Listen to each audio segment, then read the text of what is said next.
All right, welcome back to part 2 of the this tutorial. So in part 1, I showed you how to create those assets, and attached to that on Patreon is a zip folder with these two things: the images. So if you don't want to create them, you can get access to mine and compile them. If you don't want to compile them, just use my already finished video, and you can start from there if you want to. So that is available. And what I'm going to do now is just go to a blank file and start from scratch.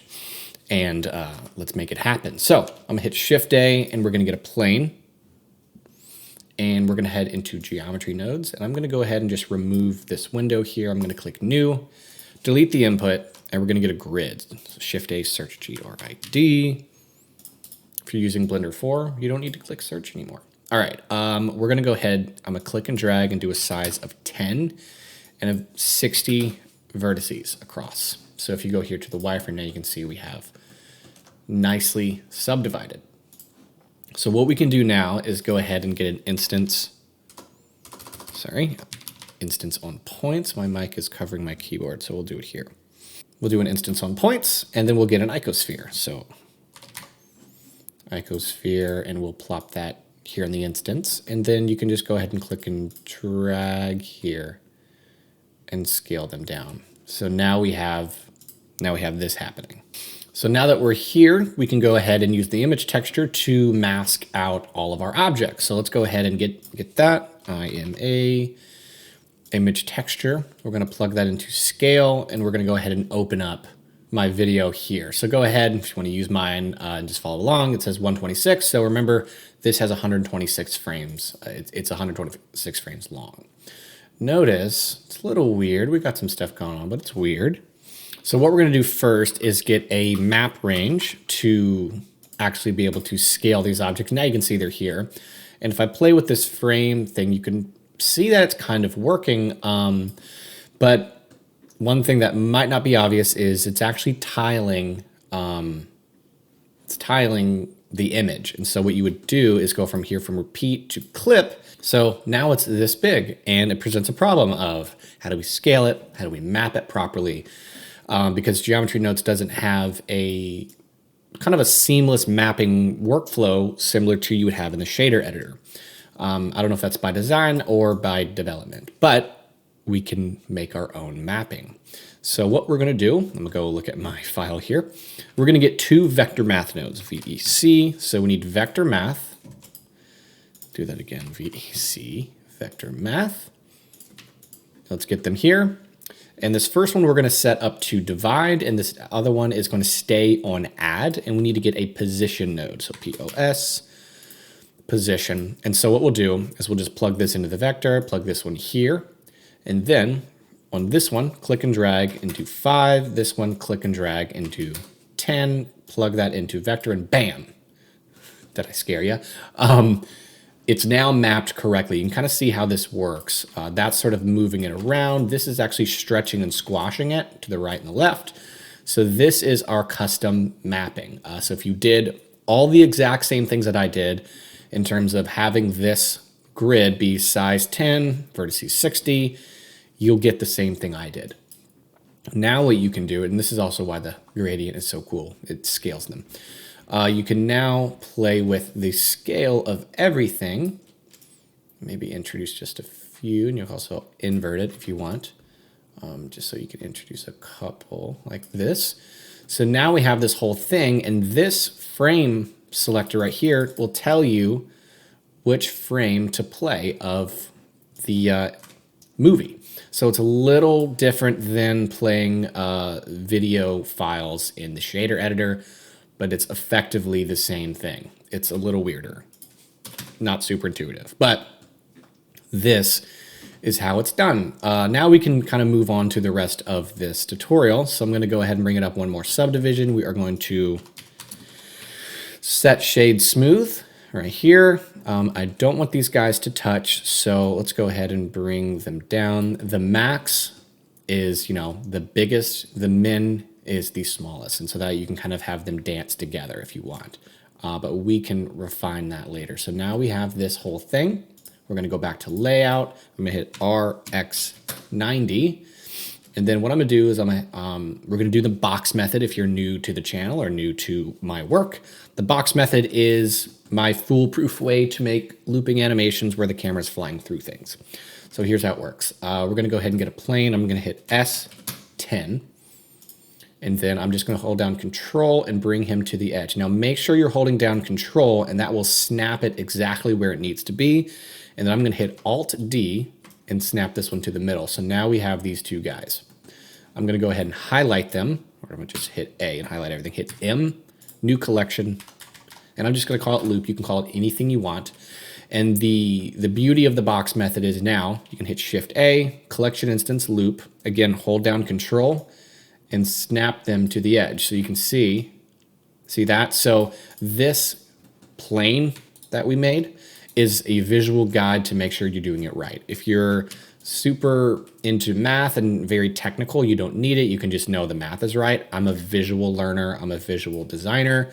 So I like to do it this way. And then you can, when you're done with it, you can add a mask modifier to it, if I can find it quickly, and that'll remove it. And now we have everything. But since I know we scaled that plane by 10, that is very important.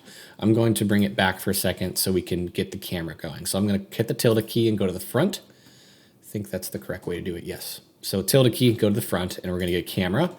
Again, hold down Control, and you can see now, if I just hit G and middle click, we can fly through them. And so what I'm gonna do, I believe my original animation was 160 frames long. So we'll do 160 here. Make sure your interpolation, so if you go to preferences here into animation, your default interpolation needs to be linear. So I don't remember how many I went down, but we'll say, let's just say we'll stop the camera. So again, back to the box method. The way it works, the reason why it's perfect is as long as you stop the camera at the beginning of each of these instances, the animation is going to be seamless. And the reason and the way you make a seamless animation is the beginning and the very end have to be exactly the same. And this ensures that by making these instances and drawing them down the line and make sure the camera works properly. I explain this really heavily in my course, which I'm redoing. So if you've already bought the course, you'll get the new one too. But I also have endless animations talking about this as well. I mean, endless tutorials on YouTube. So I'm gonna click on the camera. Right down here, I'm just gonna go start at frame 0. And then I guess I'll stop it here. I don't remember how long it needed to be, but we'll stop it there. The farther you go, the faster it's going to be. So we're starting at -10. And then I'm gonna go to the end. I'm gonna hold down Control and stop it here, which looks like 30. So for those of you wondering if it's seamless, it is. The only thing you can see is those restarting in the distance. And we'll hide that later. So we have this so far. And then now let's go back to geometry nodes. And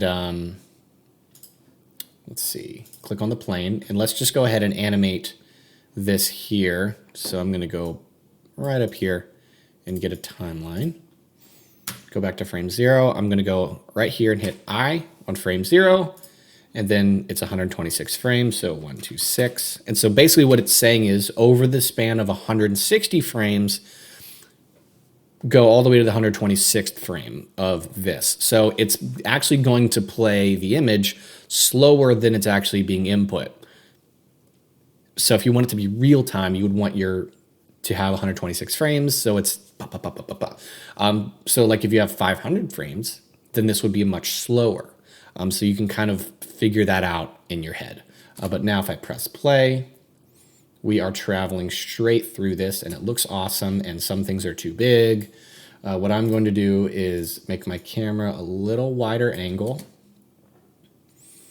And I think that'll be a good indicator of, hey, that's probably too big. And then these guys, cool, we'll make them really small.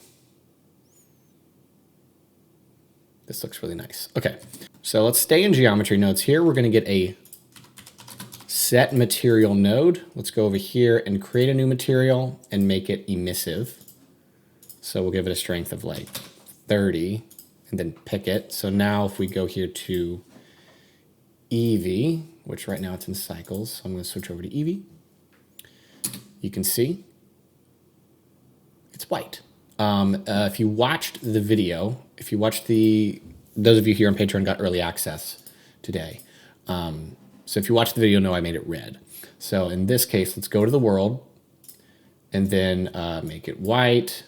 And then right here in RGB, we'll make it pure red.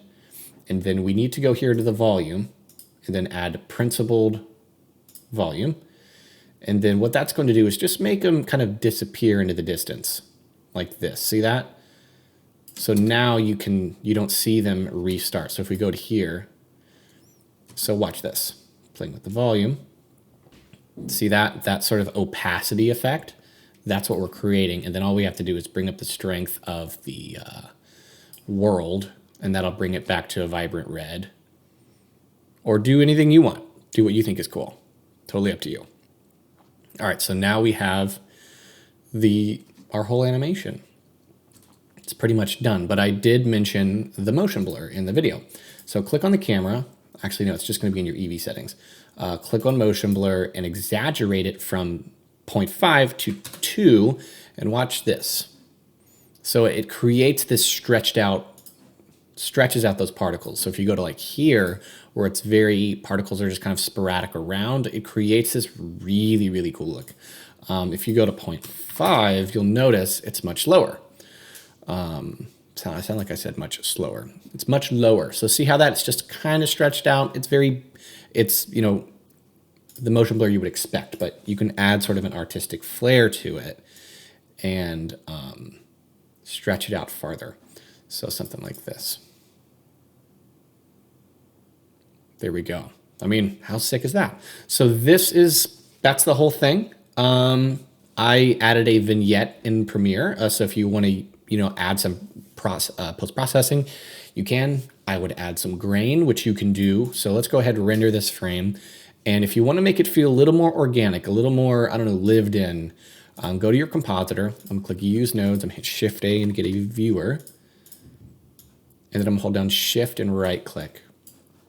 I'm just going to move these guys out of the way. You can get a lens distortion. And we're going to go ahead and use, I think, jitter. Yes. So jitter is going to add, see that noise? It really makes it feel a little more organic. I love some noise, and jitter will basically add that noise in for you. You can also just use projector and then click on dispersion. And did it do anything? There we go. You can add an RGB effect on it as well with dispersion. So there are, there's a lot of different things you can do to add more stuff to it. With that being said, I'm rambling. So thank you guys for watching. Hope you learned some stuff from this. I think it's cool. I think the most valuable thing to probably take away from this tutorial is that custom mapping setup. So there we go. The green one is next. If you want to watch that one, that one's more complex. I'll see you there.